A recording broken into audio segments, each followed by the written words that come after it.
The past 24 hours have been insane for the United States. Donald Trump striking 3 different nuclear facilities in Iran, global fallout, wonders of if this leads to a broader war around the world. But something's happening here at home that is devastating for Donald Trump, which is MAGA folks, people who are aligned with Donald Trump, people who voted for him, people who support him in Congress, are turning on him, are criticizing his decision to strike Iran. So I want to show you a wide variety of examples from elected officials to conservative commentators and influencers and those kind of folks.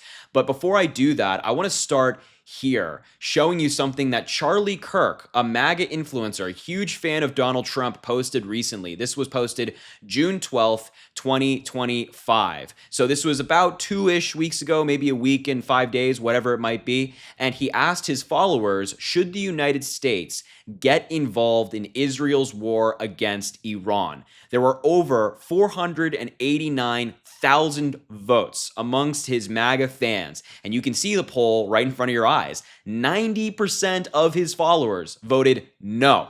They said no intervention in the Middle East, no United States getting involved in the war against Iran. Only 10% said yes. And so what did Donald Trump go and do?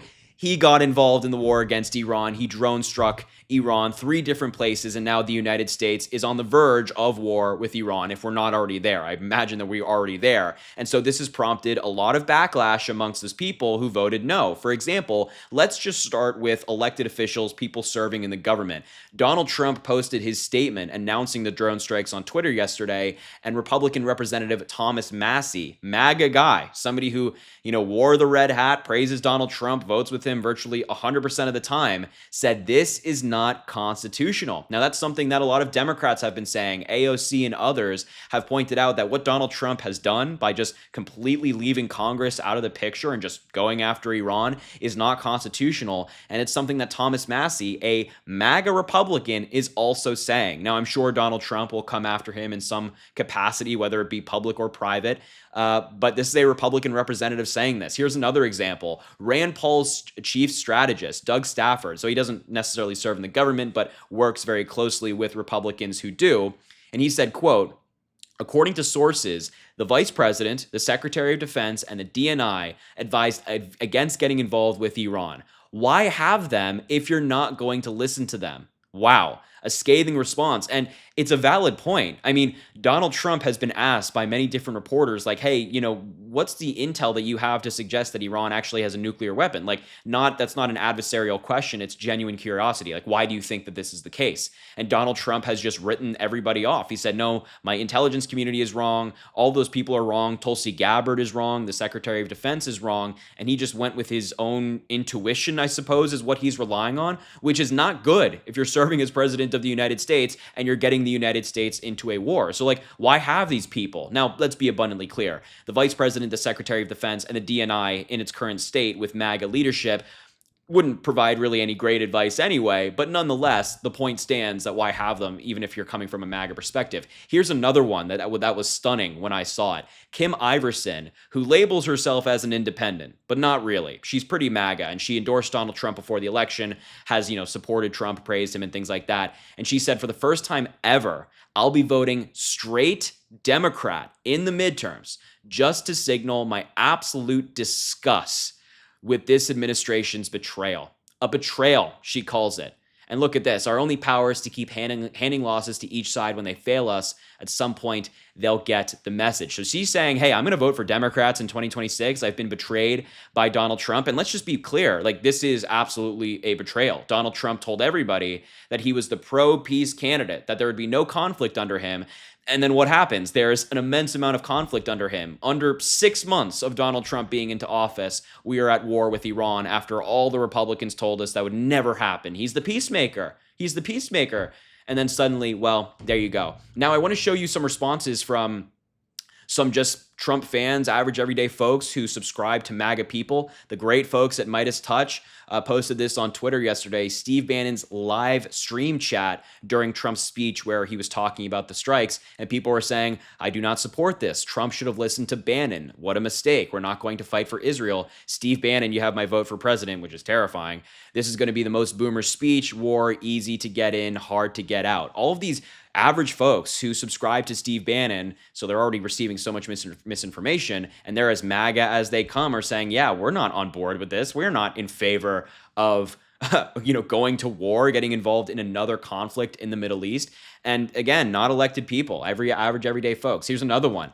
Evan Kilgore, big MAGA guy. This is not what I voted for, he said on Twitter. This tweet has gone incredibly viral, 2.5 million views, 64,000 likes amongst his MAGA base. And that's what's so stunning for me. A lot of these posts, like the ones we're looking at, have tens of thousands of likes when these people's followers are predominantly MAGA. Thomas Massey, look at this, 125,000 likes. 8.4 million. This signals that a lot of their followers are agreeing with them. And then even this account right here on the bottom is saying you got exactly what you voted for, actually. And I would agree. I think this is exactly what people voted for. Donald Trump has always been pro-war. He has never been pro-peace. I don't know how people convince themselves of this notion, but Trump's coalition is falling apart right before our very eyes. Sneo, who is a huge MAGA influencer, endorsed Donald Trump again, is a really strange individual, though, nonetheless, said Donald Trump is a sellout who betrayed America.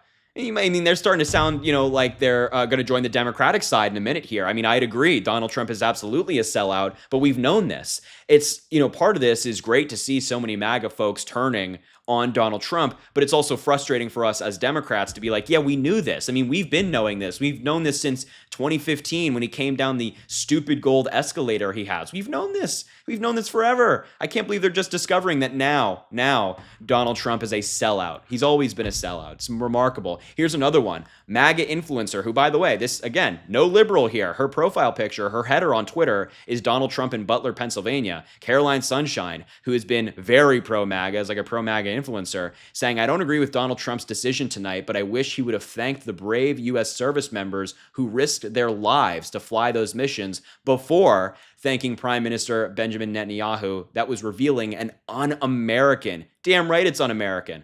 Absolutely.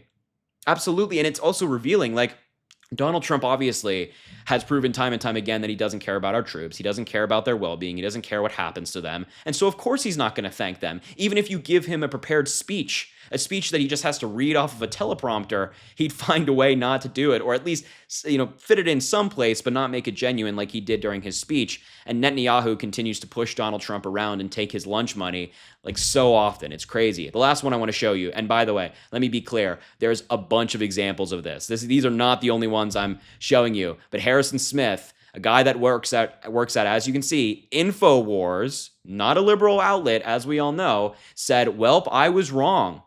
Damn right you were. I trusted Trump to put America first and avoid one effing thing that could derail MAGA. Based on his track record, his promises during the campaign, and the abject stupidity of another Mideast war, I thought he knew better. We have been betrayed. So you're seeing this consistent theme among MAGA. Betrayal. They feel betrayed. Again, I don't know why they feel betrayed. Donald Trump has always been like this, but nonetheless, they feel betrayed deep down inside of their cold bodies. They feel betrayed. They feel as if Donald Trump has backtracked on them and lied to them, and that's exactly what happened. And all these people are outraged, so much so that they're saying Trump is un-American, that they've been betrayed, that they're going to start voting for Democrats. This whole thing with what Donald Trump has done in Iran is the exact thing he promised not to do, and it's the exact thing that's fracturing his base even more. So I just wanted to show you these examples of MAGA creators being outraged at Donald Trump, and I'll leave the video there. Thank you so much for watching. I appreciate you being here. Make sure to subscribe to the channel down below. It goes an incredibly long way. Really, really helps. Also drop a like on the video and comment. Let me know what you think about the story. Let me know what you think about these examples. And as I always say, I greatly appreciate you, and I hope you have an amazing rest of your day.